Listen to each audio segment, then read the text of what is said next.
Okay, so can you hear me? Can someone give me some feedback?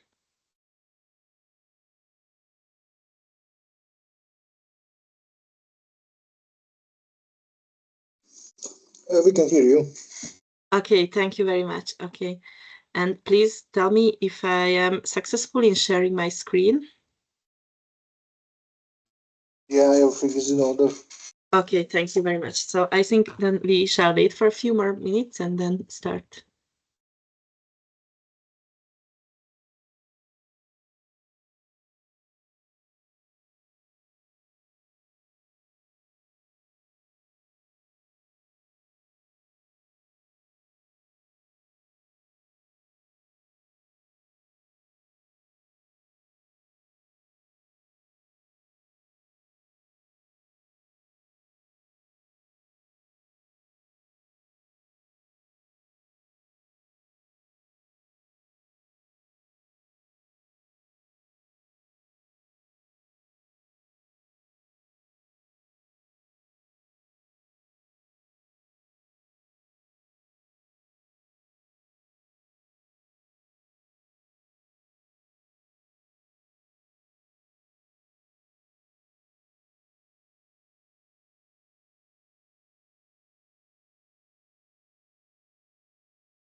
Okay, so welcome everyone.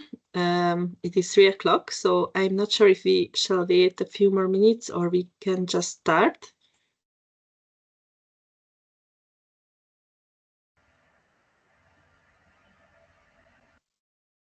Yes, thank you. If you can mute your microphones. If you have any questions, then of course you can unmute it and ask me during the lecture. And also you can write it into the chat window. I will try to keep an eye on it also. So today we will continue the introduction to data science and artificial intelligence course. This is the third lecture. And my name is Anna Gelencsér-Horváth. And we will continue with the aspects and methods of learning, because you may have seen it earlier in the previous lectures that making inferences from observations is a very important part of artificial intelligence. So today we will continue and look some new aspects and methods and approaches of this. So first of all, what we will focus on is machine learning and learning in general way. So what is machine learning? Wikipedia says that machine learning is a branch of artificial intelligence. And basically it studies how we can improve from data, how we can learn from data, and it speaks about all those algorithms that do this and work towards this goal. So also we can consider Tom Mitchell-Schwartz, who is a famous American computer scientist at the University Carnegie Mellon, who said that if we can improve the performance, you can see his words right on the slide, then, and we can measure the performance, then with learning, we can improve this. So if the computer program can do this, then it can improve. So if we think about learning for computers, a good point to start with is to look on how human learning works. So how a child learns. So basically, we can represent this as a lookup table. It's a bit more complex, but let's first just look at it as if it was a table. So a child does something like plays with toys. What's the reaction? She or he feels that this is fun. So what's the lesson he or she gets? That let's do this, let's continue playing. Or when a child says blah, blah, blah, blah, and there is no reaction from the adults, then he thinks that, okay, maybe I should try some new variations. When he says daddy or mommy, then everybody's already excited. So it's rewarding. Then he tries to say it again and again. And by practicing, he can learn a lot and new abilities. So basically, this is what learning from example means. So how can a child learn what's dangerous? Here are some examples about photographs. If we consider these as just shots, then we could learn that yes, the stove can be dangerous, the electricity, the knife. And we can say some sentences about these, which we could say and tell for a kid not to touch it because it's dangerous. But what if we see a complex scene, or we see different types of objects? How can a child learn that not only that specific stove that I showed you on the previous slide is dangerous, but also all stoves in the world could be dangerous? So it is important to learn generalization. It is important to have diverse enough examples to see enough of the world and to get the knowledge which type of object is dangerous. Okay, so to getting back to the machine learning, I mean the artificial part, we can say that all machine learning tasks are basically quite different. So there are no two tasks that are completely identical, but still there are some common categorizations or prototypes. So we can say that based on how the algorithms work or how they treat data, we can give the category of supervised learning methods. Supervision means that in this case, the algorithms learn from labeled samples, so labeled examples. Therefore, you can imagine it that the answer for each input is already known and given. For unsupervised learning, on the contrary, we do not have any labels for the samples or the examples. And we can also learn in a way of active learning when we are interactively getting labels for some of the examples and queries, and we get back the labels for them. And also there is the group of reinforcement learning algorithms when we learn by like trial and error. And if it's rewarding, we continue. If it's not rewarding, then we don't. It's the most similar maybe to the way as a child learns. So let's first have a look on supervised learnings. So basically, in this case, we have some values, some variables, parameters, features on which we get a knowledge and can make some estimation for something that is unknown. So we have an input, a feature vector, and we will estimate some sort of output for that. So what the estimation is based on, it's basically the set of the previous observations, which contain both the input and the output for those samples. And this is what we called training set. So this is what we learn on, more specifically train on. So let's look an example for this to be absolutely clear. Let's say that we would like to estimate what will be the annual spend of clients. So what is unknown is the annual spend. This is what we would like to predict or estimate. And what we know and what we can use is the features, basically the client's data. Like we can know for each client, what's their business area, the company size they work at, the purchase history, whatever parameters or arguments or variables, features we can use. So if we have these examples in the training set, then based on this, we can estimate for an unknown one, for someone who we don't have the result, the annual spend of, what will be their annual spend. It's of course quite difficult to give forecasts, and especially for the future, but this is basically the overview how supervised learning works. So there are two main types among supervised learning approaches. One is regression. In this case, we are trying to estimate or predict a numerical value, like in the example. And the other one is classification, when we would like to give a class, like, is this a cat or a dog on the picture, or an activity? So these have different measures and sometimes and often different algorithms to go with, but these are the two main types, basically. So for unsupervised learning, we also can look an example for it's a market segmentation example. So again, we have data from clients, but now we don't have the prediction or decision or the label, the annotation for each of these clients for data. So basically what we can do is, and what the objective is for unsupervised learning, to identify what are the types of clients. So basically group them or cluster them, and this is called clustering or cluster analysis. And last but not least, for reinforcement learning, you can imagine any types of learning applications where you go by trial and error and try to get the best reaction and thus get improved. Okay, let's have a look on the data sets, how a data set looks like for supervised learning.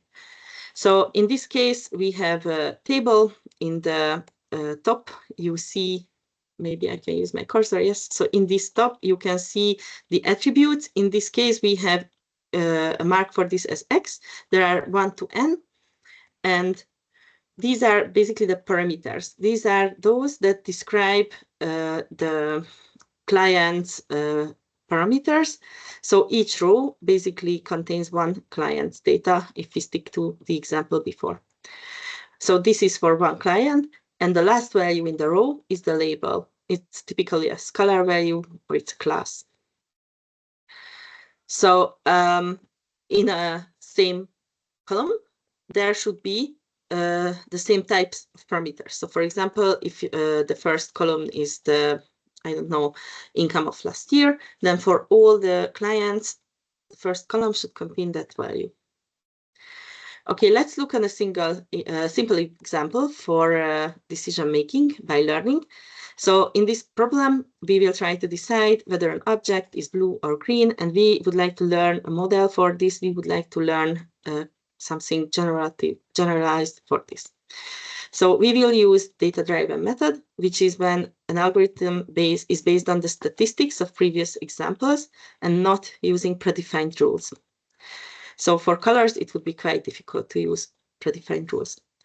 Okay, so the first step is that we have to collect or generate a data set, because without data set, without examples, we cannot really learn. So we can collect it or observe it, capture images, or find some data publicly available, for example, on the internet. So if we once have the data set, as it is supervised learning, we have to label or annotate it, which means that we have to categorize each image, basically as human, observe it and decide whether it is green or blue. And we have to assign for each object a category, and this is what is here. We have to assign a category for each of the objects in the training set, which will be the ground truth, and this set of data will be our ground truth. And it must be noted that this typically requires quite a significant effort, because it's quite a lot of time to annotate a data set, as basically the more annotated data you have, with the better representation of your problem, the better output you can expect. But to get this, it's quite time consuming and typically quite monotone. So if you can find an already annotated data set, that can speed up this process. Okay, and the third one is what we need is feature extraction. So basically, if you think about images, what could you use as a feature? You can use the pixel values, because the pixel values basically encode the information that you see and that you process with your eyes and with your brain as a human. So somehow we should extract this information to train the computer to make it able to tell the difference between green and blue. The brute force method seems quite straightforward because we could use each and every pixel in the image. But if you just think about the 100 times 100 sized image, it's already 10,000 input parameters, which is quite large, and it's quite an overkill. So it's best to use some scalar parameters that will be representative and representing the data, but would be much, much more simpler. So in this case, we will say that the feature vector, so the input, will be two values. It will be the average of the green pixel values and the average of the blue pixel values. This will be two coordinate unit, and this will be x1 and x2. So if we represent our data this way, then we can illustrate it on a 2D plane. So here I have a coordinate system. You can see that the x2 is for the green axis, I mean color green, and the x1 is for the blue. So if we have an input picture, then as a human, we can decide whether it is green or blue. So this broccoli, this is green. So we can say that the values for the picture will be included into the measurements, and we can visualize this as a single point. It has a high green value and a relatively low blue value. So for this butterfly, it's quite different. It's quite blue. So for this one, we also put it into the measurement set, but this will be a point with a high blue value and with a low green value. So this axis has a low value and the other one has a high value. Okay, and then can come all the other points, all the other images.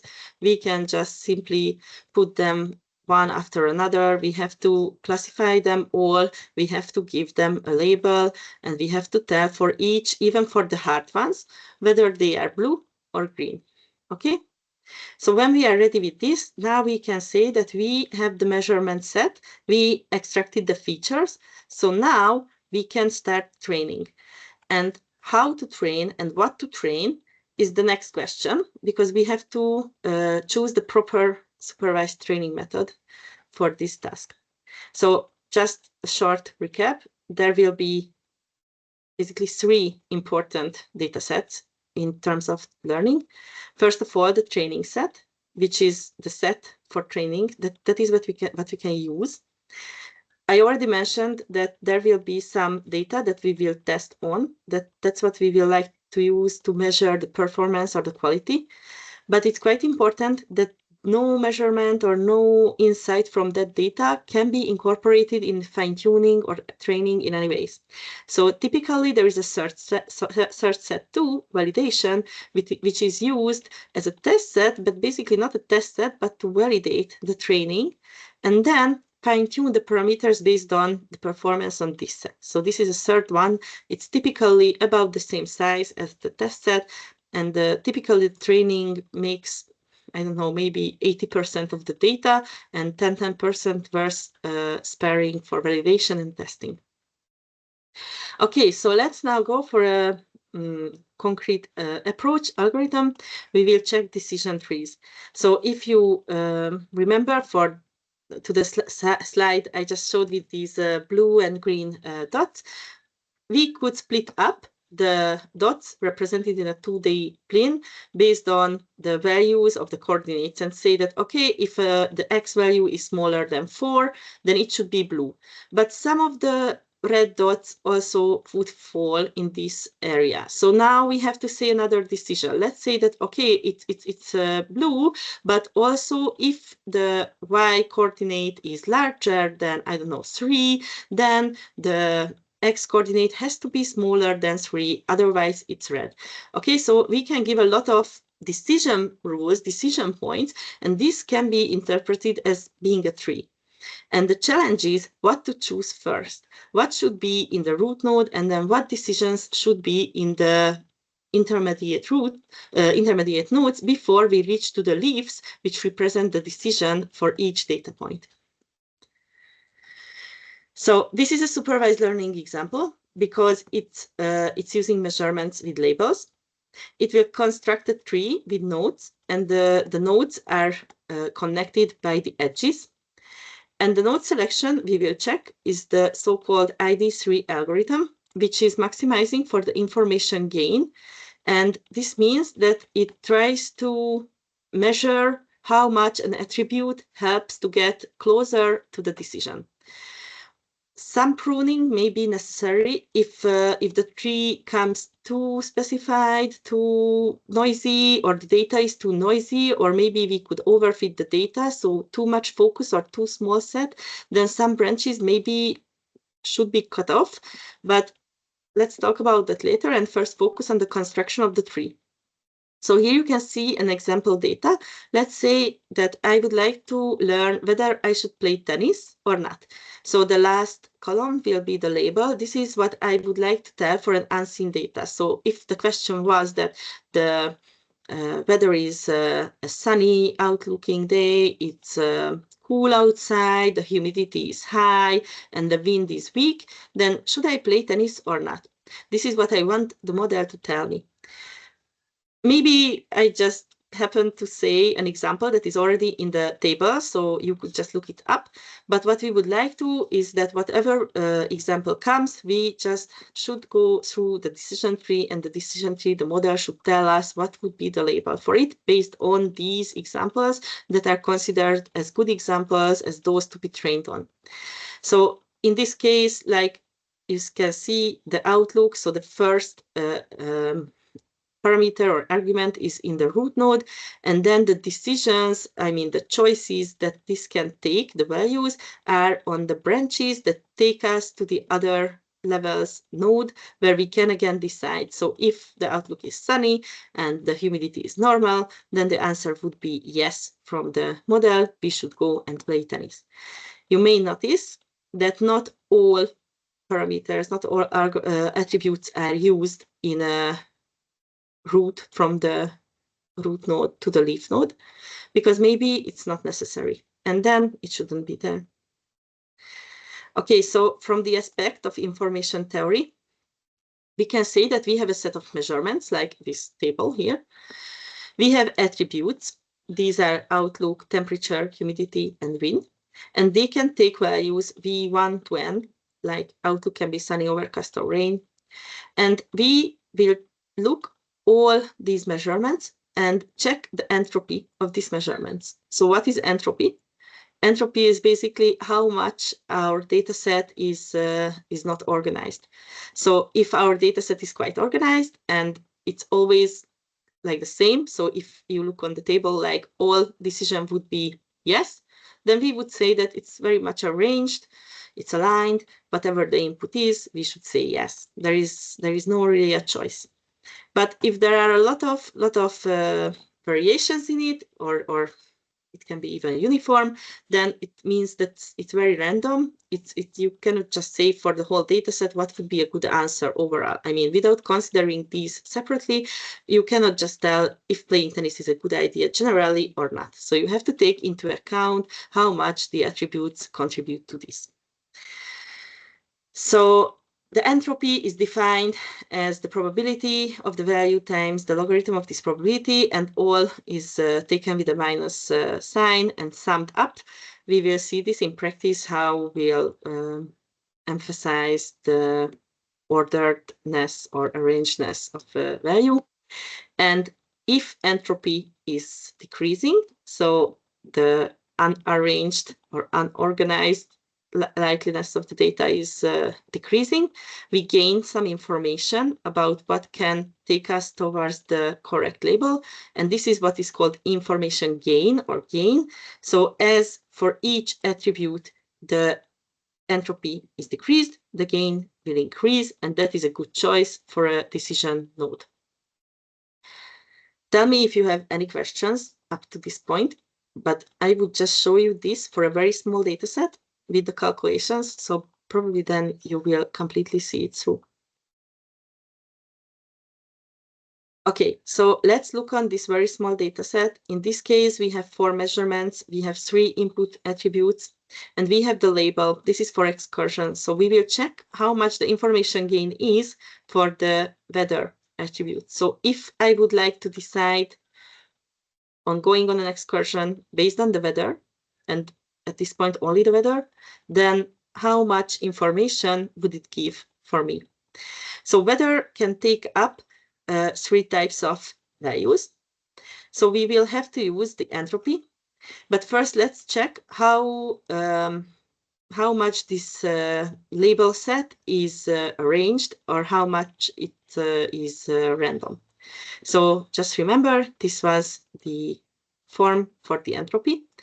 So in this case, we have 3 yes decisions and 1 no. So that means that it's altogether 4 data, and 3 is yes. So the probability of yes is 3 per 4 times the logarithm of 3 per 4. And for no, similarly, it's 1 per 4 because it's only a single no, and the logarithm of 1 per 4. And if you calculate this, it will be 0.811. So it's quite high entropy, but it's not that high. You cannot tell at once what would be the good selection. So now we will check the weather. So for the weather attribute, there are 3 possible values. This means that we have to calculate the entropy if it's nice, the entropy if it's cloud, and if it's rainy. So to take it all into account, we will have to normalize over all data. So as there are 4 lines of data at all, we will have to calculate what is the entropy if we just decide on being nice, but as it is only one of the 4, we have to normalize with 4. So if you look on just the line of nice, it says that there is a single line, it's 1 data. If it's nice, we can go to excursion. So this is completely aligned. The entropy of this is 0 because it's completely ordered. When it's nice, it's always yes. So if you put it into the formula, you will still get this 0. And similarly, for the rainy, it will still be 0. But the more interesting is, it's the cloudy part. So for cloudy, we have 2 data points. There is a line in S2, and there is cloudy in S4. And more interestingly, in one of these, the answer is no, and in the other, the answer is yes. So this means that within cloudy, we have to consider the probability of getting a yes, and then we have to consider the probability of getting a no. And the sum of these will be the answer. So now we can check how much the entropy is decreased if we choose weather. So the starting entropy of the set, the label set, with the 3 yeses and the 1 no, was 0.811. If we use the weather as a decision attribute, then we will decrease the entropy with this 0.5 value, because that was the entropy of the weather node. So we will get 0.311 as info gain. If that is enough, or less, or too less, or too much, it's hard to tell. To decide what goes into the tree, we would have to calculate the gain for the having a homework, and if a friend comes to visit us also. And we should choose as a root node the one from weather, having homework, and the friend comes, which has the largest information gain, because the more the information gain we have, the better decision we can make on the label and predict for a new one. Okay, if you have any questions, then please stop me and ask. But then I would go and sum up decision trees for ID3 algorithm.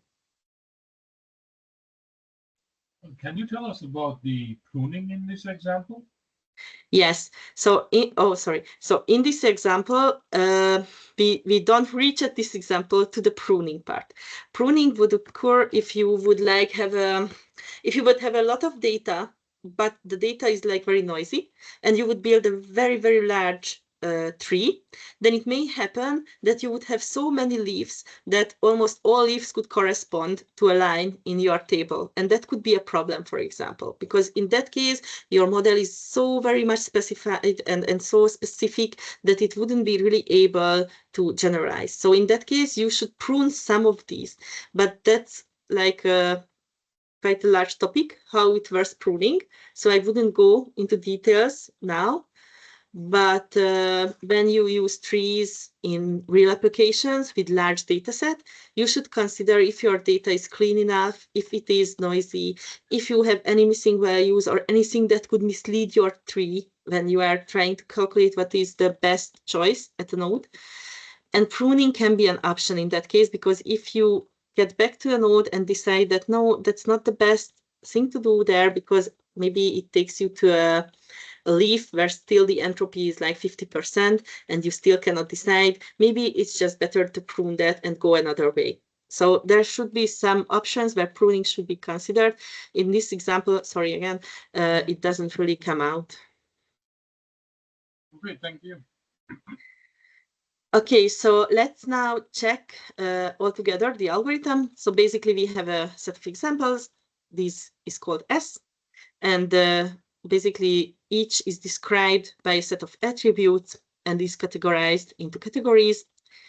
And the steps of the algorithm is put the attribute that has the highest information gain into the root node, then go on the branches with the attribute values, and then loop and do this again and again until you can get the leaf nodes. So if on a branch, like in this case, for overcast, you would get to a decision at once, because if you check the table for overcast, we have 5 data. We have an overcast with yes, another one with yes, and the last 2, yes, yes.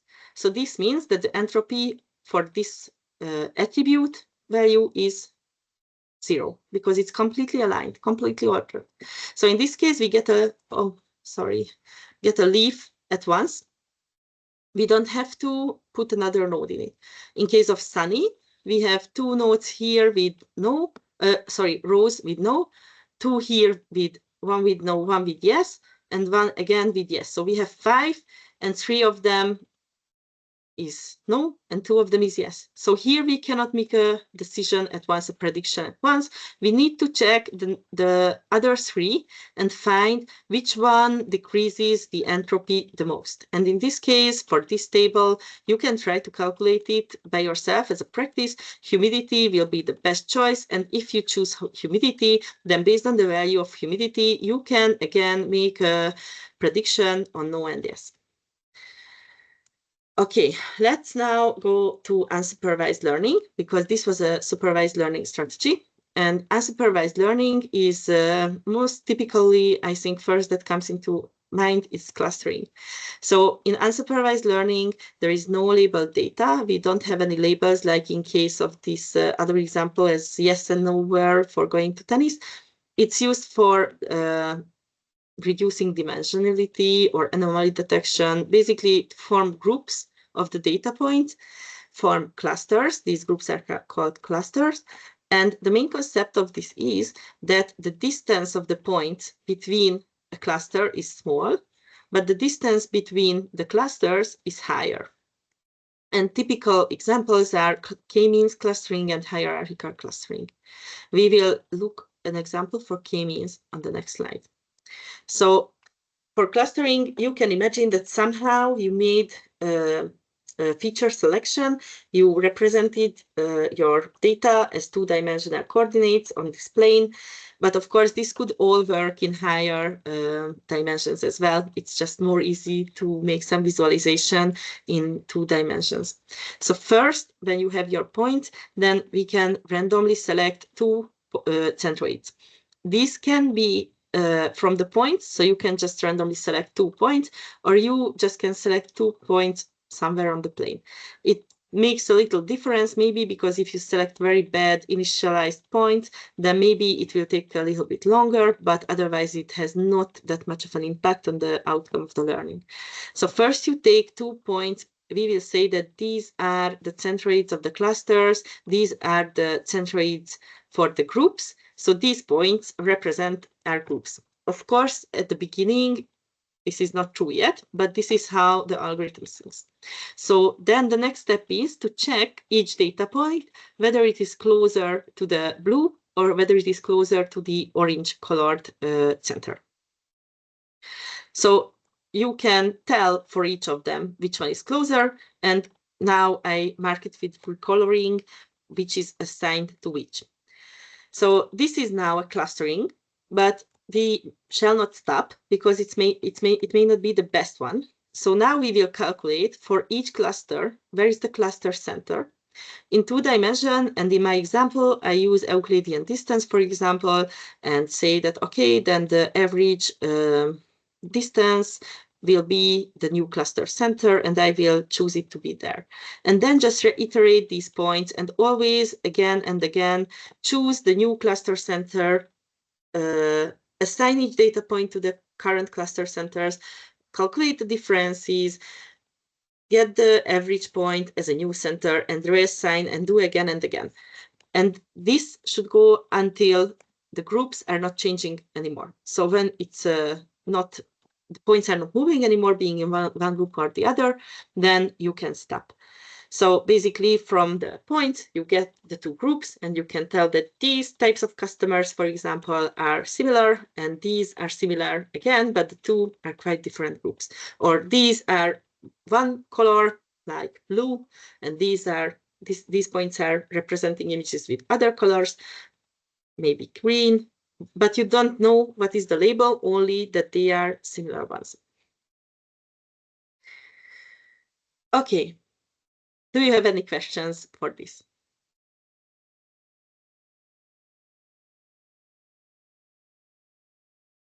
Hello. Yes, I have one question regarding the centroids. For selecting the most optimal centroid, do we use distance or other parameters for selecting, or we just don't make any assumptions when selecting the centroids initially and then update its position? Okay, so for initially selecting the centroids, you can basically, within the space where you define the features and the points, so in your representation, you can select whatever you would like to. So you can select them randomly. You may choose to select one of the points as a center or 2, but still it's your choice. So it's within random. Then you will need your distance metric that will tell you that which point is how far from which. And this can be depending on the task. So if we are speaking about distances as in everyday term, then you can use, for example, Euclidean distance. But if you, for example, try to tell the difference between color values, maybe simple Euclidean distance is not the best for RGB values to tell apart. So then you can use something other metric, but whatever you use, there has to be a metric that will tell the difference of any 2 points within that space, within the representation. But choosing the initial points only has an impact on how quickly will you get the clusters that are the resulting clusters. So it will not have an impact on whether there will be any clusters at all. If you are very lucky, maybe you choose the final ones for the first, for the initialization, but if not, maybe 5 to 10 more steps in this case, but still you will end up with the clustering. Is this what you were asking? Yes, thank you. Yes. Okay, so then let's go for this cat problem. So now we have some experience with learning and how machines learn. So basically, in terms of image recognition, what we expect from a learning model is that if we give an image of a cat to this black box, to this machine, which will learn what is a cat, then it will tell us on the output a label of being a cat. So what is inside this box? And this is where we move a little bit from machine learning towards deep learning.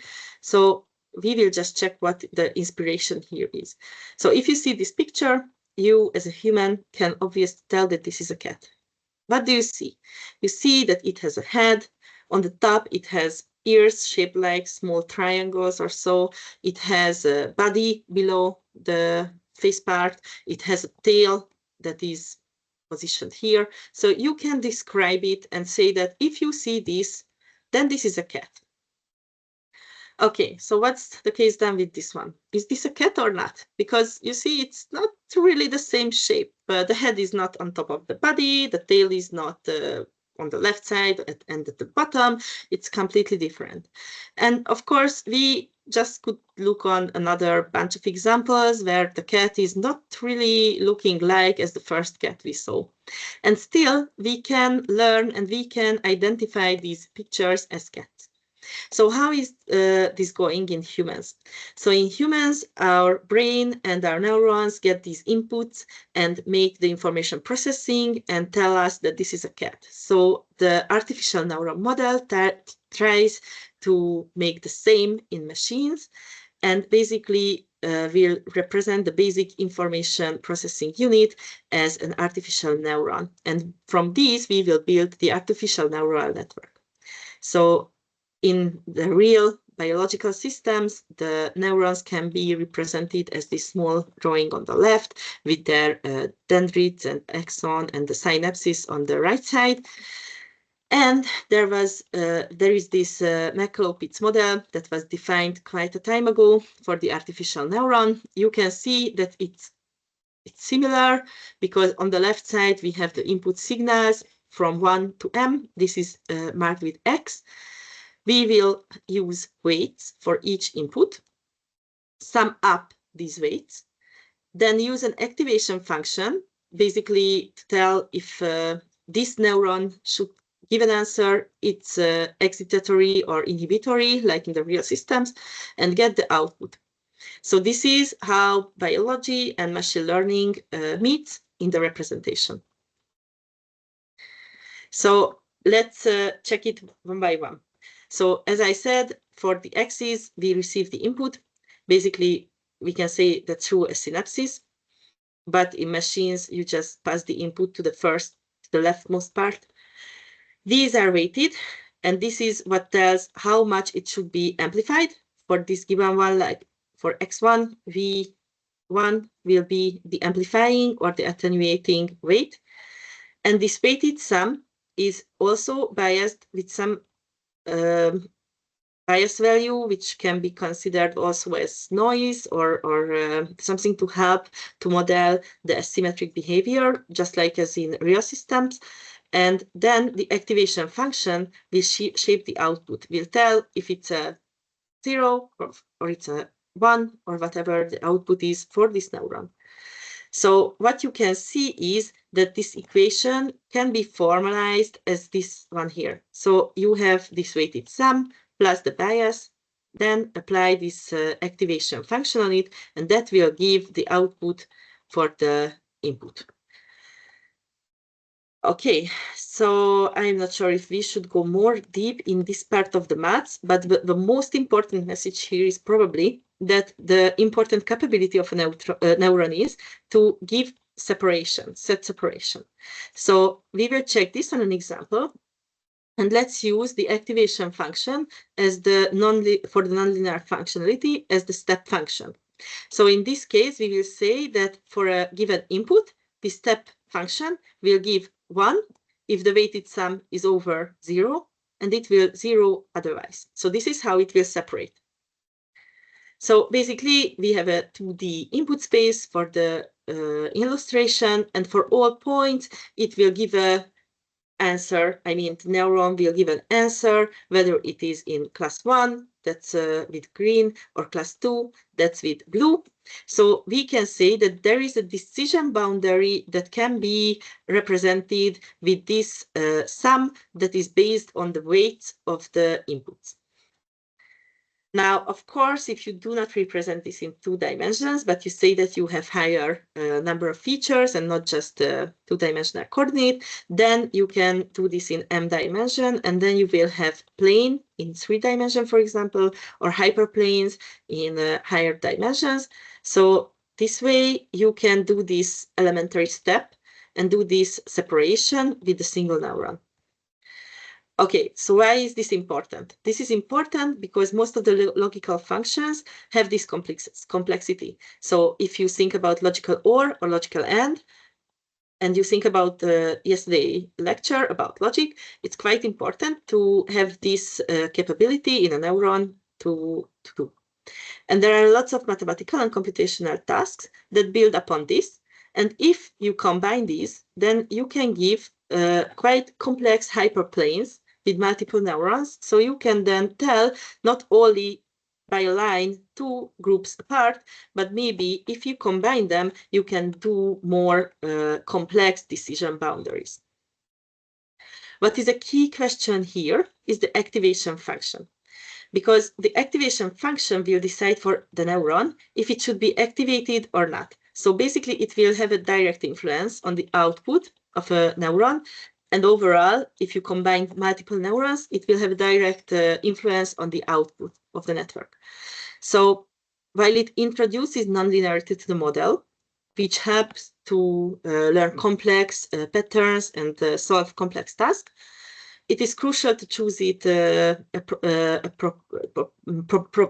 well, because otherwise you can not really do the learning. So I will just show a few activation functions and why it is important in the training of a single neuron and also in training a network. So what we just used in the example is the step function. You can see it at the bottom of this slide. So the step function is basically 0 in the one case and 1 in the other case. And it's quite useful because it's quite simple, it's quite easy to use. But on the other hand, it's too simple, because on the main focus is that it does have no gradient for learning. And why this gradient thing is important, I will just explain you shortly. So if we would like a neuron to learn, that would mean that it should adjust its weights. So if you look on these W weight values, this can be adjusted step by step iteratively as inputs come, and we can compare the output to the expected one, which we would like to get the neuron to be trained on to tell based on the learning, based on the training data. So here we have a desired output. This is supervised learning, and we can check if there is an error for the data which we just passed through the neuron. Is it correct or is it not correct? If it is not correct, then we can adjust the weights and we can define a function that will help us to improve the performance of the neuron. So we have initial weights, we have the activation function, we have the annotated training set. Of course, we have the topology of a neuron over the network. And what we would like to have the optimal weight composition, to have the optimal set of weights. So this is basically a function that we should like to approximate. And this is basically having a set of observations from a stochastic process. So it's stochastic process because we cannot really observe the exact values, but we call it a stochastic because these are having some random noise and corrupted, but still we have an observation about them. So I don't really want to go in all the mathematical details of this, just give you an insight on it. But basically what we would like is to optimize this objective function to minimize the error. We also call this error function or cost function or loss function or criterion. And this is derived from the output-input pairs because the output is given for each input. And to incorporate the knowledge of the task, you will give this function to articulate the goal of the process, so what you would like to learn. So now if you can define a function which can be quadratic in case of regression or can be conditional log likelihood in case of classification, then you can try to optimize and find how you get closer and closer with the set of weights to this desired output. So this is using the idea of gradient descent. So basically it can be represented with this type of function, which we call gradient is this line at a given point of this function, which is a nonlinear function. And we are trying to get this gradient, get this slope towards the minimum point of the function to find the optimal point of the weights, of the set of weights, where the function is optimal, where the loss is 0, where you have the best solution. So for this, you can just think about the basic idea, which is, oh my God, I am lost in the fog. How can I get down the hill? Well, let's go where the slope is the best. This is the main idea of gradient descent. You iterate again and again with new data, and you just try to go towards the best solution. Of course, you should consider if there are multiple decreasing parts of your function, of your loss function, and maybe you don't want to get stuck in a local minimum. So maybe the steps that you take on the function when trying to find the minimum value also has to be considered. But this is the main concept of how the learning process goes.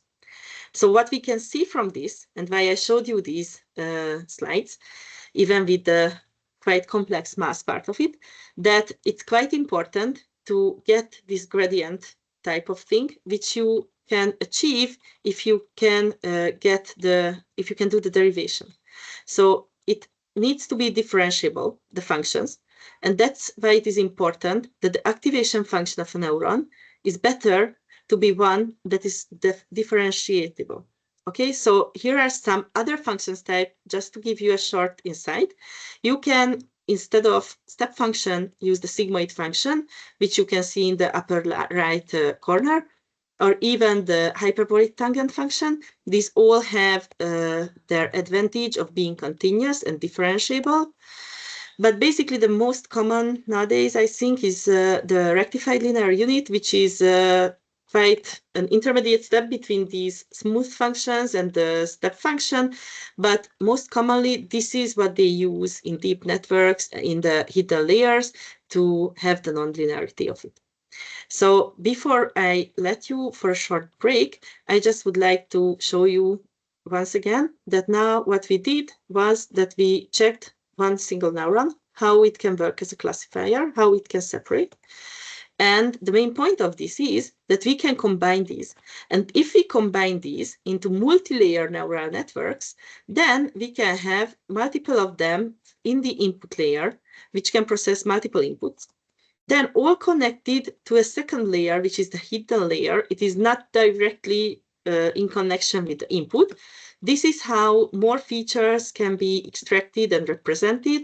And through these calculations, we get the outputs into a single output node in this case. And this single output neuron will give the overall output of the network. So for this neuron, this is each node in this graph represents a neuron. And in the inputs, here you get the true input, but on the inputs of these, you get outputs from previous layer neurons. Okay, and just to finalize this part, I will leave you with this slide for the break.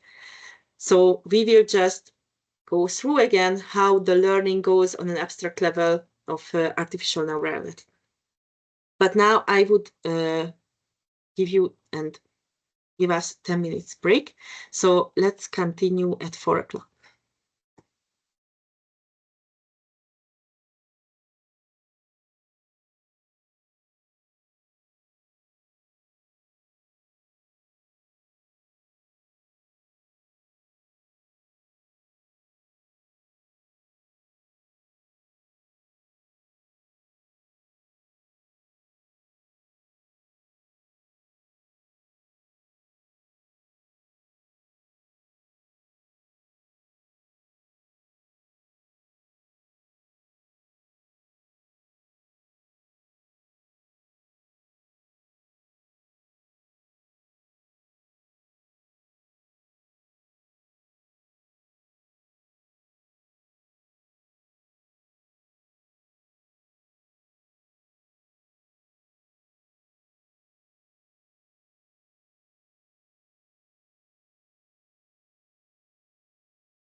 Okay, so I will continue.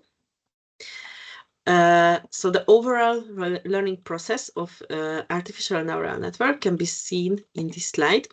So you can see that there is the input layer, it accepts the input. There are hidden layers. These perform calculations to find features and patterns. And finally, the output layer will give the prediction.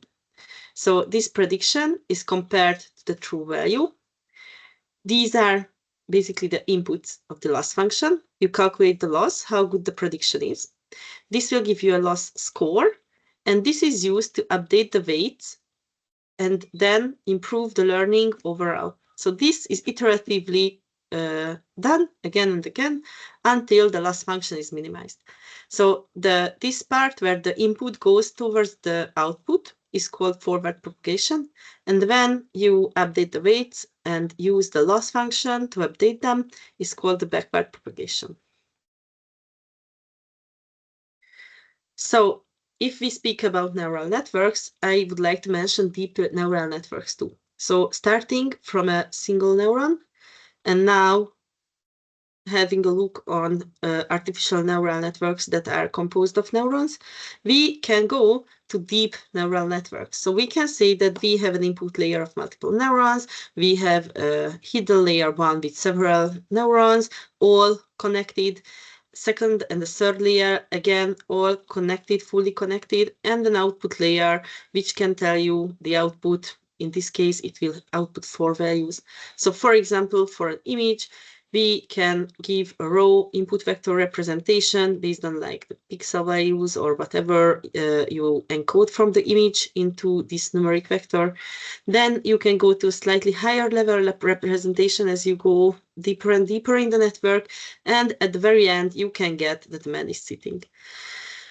Okay, but how to increase the complexity if this seems to be very complicated? I mean, if you just look on these hidden layers and fully connected layers, if you would like to increase and to encode more and more complex problems, you just could add again a hidden layer and again a hidden layer and again and again, and your network will be really, really complex and really, really large. So there is a problem with this type of solution that the number of the parameters will be exploding. And some numerical problems can arise also because the double precision limitation will be a limit that you cannot be able to go past. So this is not really the smartest. So if you think about deep networks, and we won't go into the details of deep networks, just give a quick overview. Deep networks are working in a different way. So machine learning has increased a lot because the new architectures made available larger computational capacities, but deep networks still are not built up from fully connected deep network layers, just like the previous slide showed. It is built up from different type and reusable type of network layers, and this is how it can solve complex problems and complex predictions. So also, which is what is important, that is a vast amount of data that is available on which deep networks can work on. And mostly there is a lot that is annotated and basically freely available or almost freely available. So it is quite easy to train on some problems and find annotated data for them on the internet.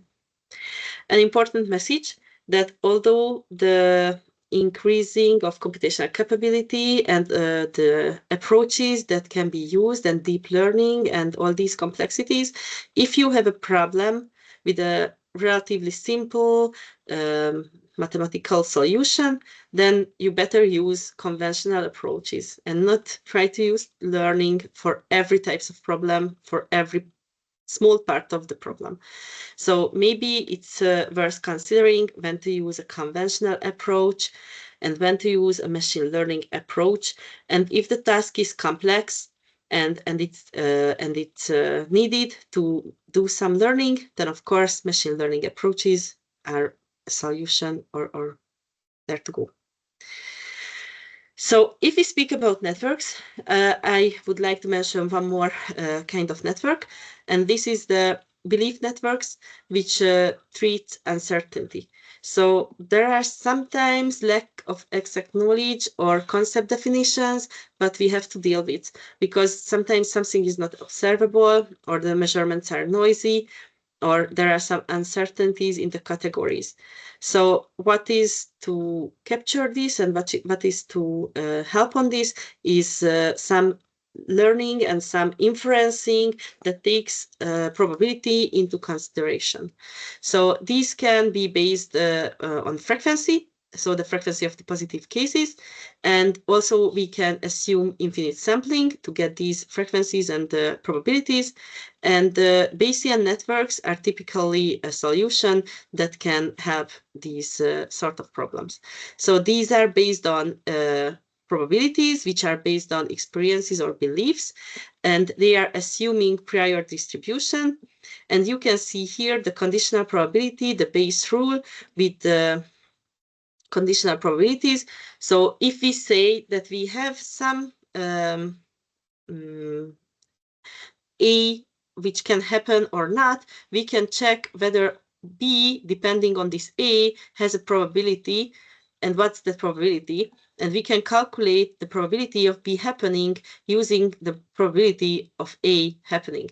So we use this a priori probability for PA to calculate the probability of B happening if A happened. And this is the rule what we can use here. So we will call this part of the equation, I mean this variable, as evidence and age as hypothesis. And you can see that based on the hypothesis, the number of hypotheses, this will finally be a formula with the sum of the conditional probabilities. So let's look at an example to make it more clear maybe. So if we have a symptom and a disease, we can calculate the probability of having a disease based on experiencing that symptom. So this can be calculated as the probability of having the symptom if we have the given disease times the probability of the given disease, and all is divided by the probability of the symptom. So for example, if you have high fever, this is what given, you can calculate the probability of having diphtheria. This will be the probability of high fever if you have diphtheria times the probability of diphtheria, because you have to take into account how high chance you have for that, and then divide the whole with the probability of high fever at all. So if we look on another example, let's look on this network here. This is a quite simple network. This will show us what is conditional independence, how we consider conditional independence of the nodes. So if there are two variables, A and B, and the C, from which these are conditional independent, it is true and only true if we know this variable, I mean the middle one, which they are conditionally independent of, then they don't have an effect on the truth value of each other. If we don't know them, the value of this, then we can make some inferencing from one to another. So for example, if you have a car and it has an engine, and it has a radio, and it has a battery, then we can say that if the battery is not working, or if it is working, it has an effect on the engine, and it has an effect on the radio. So if the battery is down, then your engine will not start. If the battery is down, the radio will not start. However, if the engine is not starting, the battery may be down and maybe not, and maybe the radio still start or maybe not. So they are conditionally independent and they are depending each other. So for example, if the engine is not starting, maybe the battery is still okay and the radio will start because there is a failure and that is causing the engine, or a fuel problem or whatever, that will cause the engine not starting. So if we would like to combine the evidence and take all that can have an effect on the truth value of a variable, then we can use the formula of the conditional independence to express this probability. So for example, if you look on the first one, to tell whether the battery is wrong or not, based on if the engine and the radio is starting or not, we can say and use the Bayes theorem just as it was, only for multiple variables. And if we know that they are conditionally independent given B, then we can reformulate this equation to this one, because they are not, so we can split up this to make them and express the conditional dependence. So for this normalizing part, we know that the probability of something happening or not happening given E and R is still 1, because it either happens or not. So if we sum over all the options, then we have to have 1. And if you write up these probabilities in terms of the conditional probability, in the form of conditional probability, you still will have the equation. So this way you can get this probability of the radio and the engine in this form, where it is expressed with both B happening and B not happening. Okay, so if we look on Bayesian networks, then basically we represent these probability values as nodes in the networks, and they are connected with directed arcs, and these arcs are expressing the direct influence between the nodes. So for example, as you can see on this slide, for this A node, which has B1, Bn parent nodes, then this would represent that this A node has conditional probability based on these B1, Bn nodes specified. So for an example, I have a small network. If we check on this one, Sherlock Holmes wakes up to find his lawn wet. So this will be the main problem, that he wonders if it has rained, because the lawn can be wet if it rains, or if he has left his sprinkler on. And he will look to Watson's lawn, to the neighbor's lawn, and see if it's wet or not. So here you can see H, this is the truth value if his lawn is wet. W is the lawn for Watson, R is for rain, and S is sprinkler on. So his lawn will be wet if the sprinkler is on, or if it was raining. And also the rain has an effect on Watson. So if he checks Watson's lawn and he sees that it's wet as well, he will conclude that it must have rained, because this has an effect on both of them. Okay, so how can we do generally inference in Bayesian network? We use the chain rule. So we will say that the joint probability of the network, so A, B, and C and D nodes, if we have 4 nodes in them and all being true, will be and can be written in a form of the chain rule. So each node will be depending on the others, considering the joint probability of the others. So for example, if you consider the probability of D, it will depend on the probability if ABC happens or not, multiplied with the probability of ABC, and you can go forward and do this for all the variables. So you can do it for the ABC, you can do it for C, and then do it for A and B too. So you end up with this type of probabilities, conditional probabilities, that each and every node's probability will be conditioned with the parent node. So this is how you can represent the joint probability of a network. So for this example, we can say that if we have some measurements or data to get the probabilities of each thing happening. So like here, you can see if the grass is wet or not. So for example, if it was raining and the sprinkler was on, then the probability that it is wet, it's 1. If neither of them happened, then the probability is only 10%. There still can be some event that will affect the grass getting wet. So for W, also you can check that it has a single parent defined in this network, in the directed graph. So we can tell the probability of Watson's lawn wet based on if it was raining, then it's 1, it's for sure, or 20%, because it may have been affected by something else. And based on these values and based on these probabilities, and applying the chain rule and applying the conditional probabilities, you can tell whether it was raining if Holmes's grass is wet, or whether the sprinkler was on if you can only observe that Holmes's grass is wet. Because although the probability of the sprinkler being on is 10%, if you know that the grass is wet, then you can make a conclusion if it has another probability based on this knowledge. So this is only just a slight outlook, and just before I conclude, I just wanted to show you this, that in case of Bayesian networks, there are some extra opportunities, because if you have multiply connected directed acyclic graphs, then you may need to consider clustering or stochastic simulation. So in these cases, you would have to transform the network to a probabilistically equivalent polytree, and then it would help you to compute when you have a lot of conditional probabilities, a lot of a posteriori probabilities.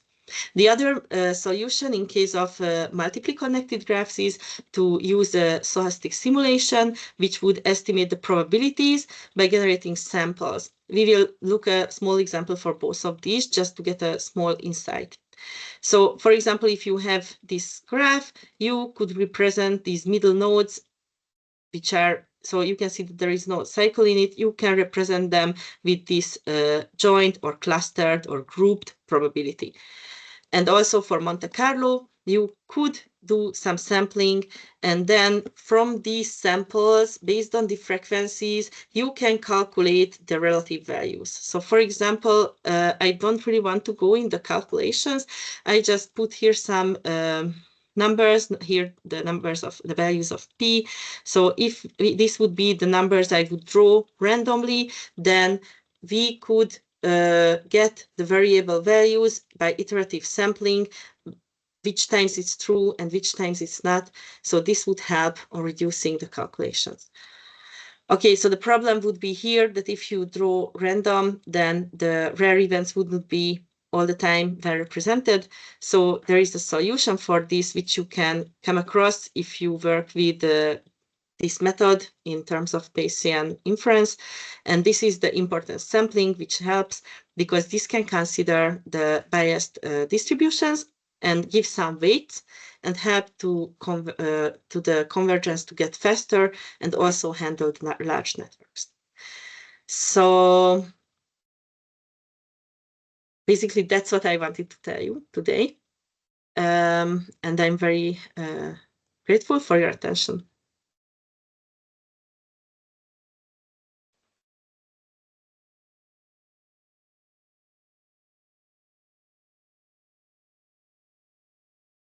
So I have a question.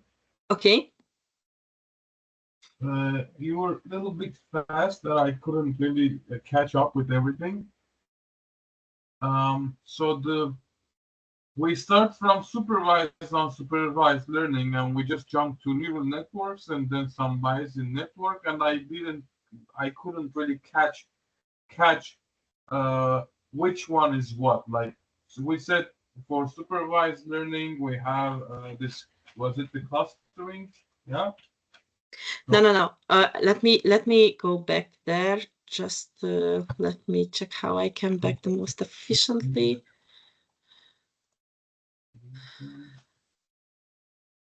Yeah, unsupervised is the clustering. Yes. Let me just go back to that slide. Yeah. Okay, supervised data set. Here, okay. This one. Yes. So, but the question was that which approach was in which category? Yes, but my question, I would rephrase it a little bit, because I as a software engineer, I heard that the neural network is deep learning, considered deep learning. It's not considered as machine learning. And in this scenario, I'm really like lost. I don't know what's happening, because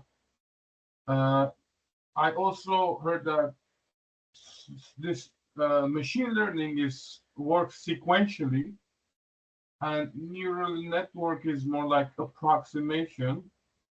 But I don't really understand how they're connected. Like, can you just describe how did we got from supervised unsupervised to neural network?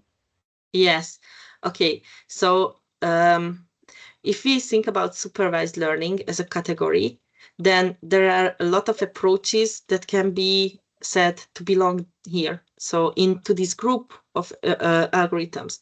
And one of these is like decision trees, which I just mentioned during the lecture, and we saw some example for it.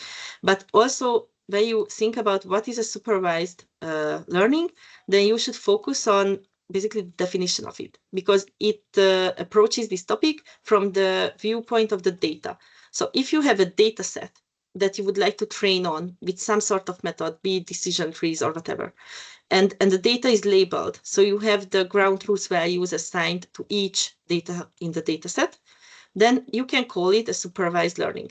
So for example, if you have a neural network or a deep network, even if it's not the traditional algorithm of machine learning, because it is said to be deep learning, which is a smaller set within learning, then still you can say that it can be supervised learning. So for example, if you have images with cats and not cats, and each image is labeled as cat or not cat, then you have a labeled example set. So if you train a neural network, a deep network, whichever deep network, on recognizing whether your input image contains a cat or not, then this would be a supervised learning. Yeah. Okay. Yeah. Is it fine this way? I think so. Yeah, Okay. but so the usage of these like the layers, the artificial neurons, let's say.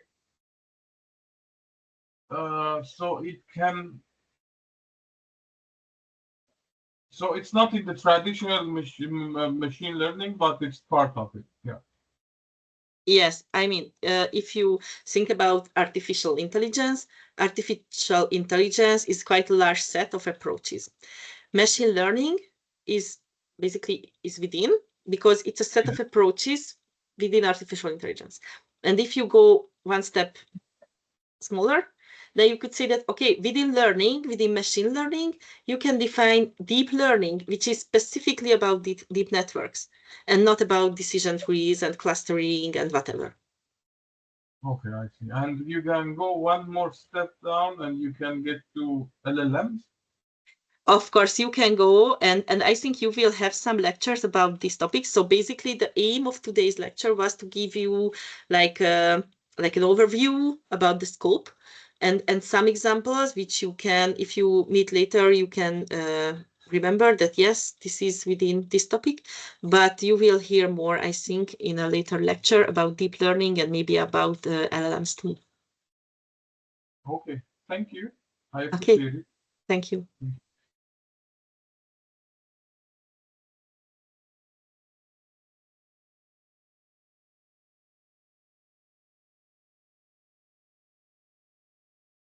Okay, is there any more question?